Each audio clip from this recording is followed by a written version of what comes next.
Welcome back to Class Valuation's new hire training series on appraisal report writing. The intent is to guide a real estate appraiser, a user of appraisal services like an employee at a lender or an appraisal management company, or for that matter, any other reader of an appraisal report through the form. Before we get started, if you're not already a subscriber to the Class Valuation channel, consider subscribing. It helps the channel out and you'll be alerted to the availability of new content. We appreciate your support, and if you like this video, please remember to smash that like button. The section of the 1004 form being covered in this segment is the signature block. This is found on page 6 of the 1004 form and is usually located on the last page of any of the appraisal forms. Probably the best part for an appraiser of any appraisal assignment, other than getting paid, is signing the appraisal report. While signing the report is seemingly a simple act, it carries with it a heavy weight. The appraiser's signature is personalized evidence indicating authentication of the work performed by the appraiser, and it is the acceptance of the responsibility for the content, analysis, and conclusions in the appraisal report. It is not to be taken lightly. Both live signatures as well as digital signatures are allowed. However, with the evolution of appraisal software, password-protected digital signatures are most commonly used today. The appraisal report should not be delivered to the client without it being signed by the appraiser. Sometimes an appraiser may send the report without even realizing it has not been signed, so always be sure that it is. The left side of the signature block is for the appraiser to sign. That is the individual who inspected the subject property.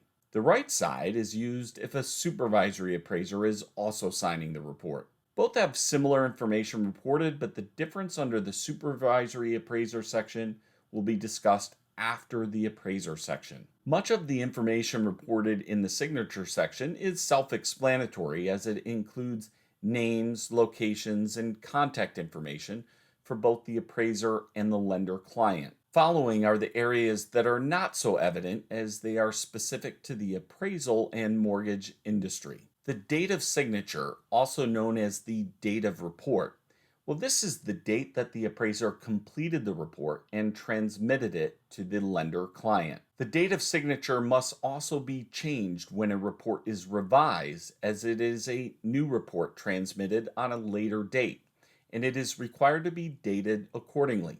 So to be clear, this date changes with every delivery to Class Valuation. Appraisal standards require appraisals to disclose the effective date of the appraisal. For lending purposes, the date is required to be reported as a specific day, month, and year.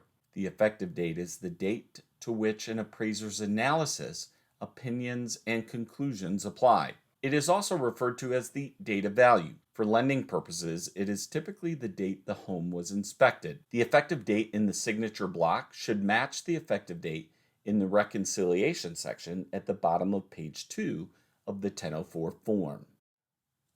A good way to remember what an effective date stands for is to think of that day as a Kodak moment. It is a snapshot of how the property existed the day the appraiser completed their site visit and took the photograph. Anything that occurs after the effective date cannot be considered in the appraisal. The appraiser can only consider data available as of the effective date and anything prior to it. These two dates are essential to an appraisal report, as the effective date establishes the context for the opinion of value, and the signature date indicates the perspective of the appraiser, which for lending purposes is typically a current perspective.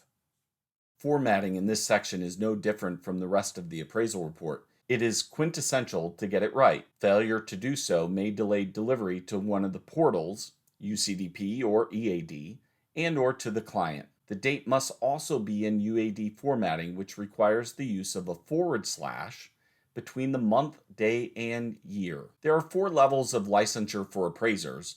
3 of those can sign the appraisal report without a supervisor. Within the 3 levels, there are 2 types of licenses. One is a licensed appraiser, and the second is a certified appraiser. Within the certified level, there are two classifications, which are certified residential and certified general. A certified residential appraiser can appraise any residential property up to 4 units, and a certified general appraiser can appraise any real property, either residential or commercial. The licensed residential real property appraiser classification is restricted, and it applies to the appraisal of non-complex 1 to 4 unit residential units that have a transaction value of less than $1 million, and complex 1 to 4 unit residential properties having a transaction value of less than $250,000. The additional type of license is for a trainee. You may see a trainee signing an appraisal report, and if they have, there should also be a supervisory signature. There is a place in the signature block for each type of license to report the appraiser's license or certification number, and for the appraiser to identify the state the license is from. The appraiser must be licensed in the state of the property they are appraising. Licenses expire every 2 years and must be active as of the effective date of the appraisal and be active as of any date of signature. The conclusion or opinion of value is required to be reported within the signature section also, and this number should be the same number reported in the reconciliation section of the 1004 form at the bottom of page 2. The lender-client section is where the appraiser is required to report the client information and who ordered the appraisal. That is the entity by which the appraiser-client relationship is established. So when the appraisal is ordered through an AMC such as Class Valuation, then the AMC name is required to be reported on the name line of the lender-client section. For Class Valuation orders, you may see variations of the same name, such as Class Valuation Inc., and sometimes Class Appraisals. All are acceptable. Any other AMC name or phrase, no AMC, would be considered not acceptable. Now, you may also see the Class Valuation State AMC license number reported in addition to the company name. That is also acceptable. Please note, the AMC license number is different for each state, so you will see different license numbers.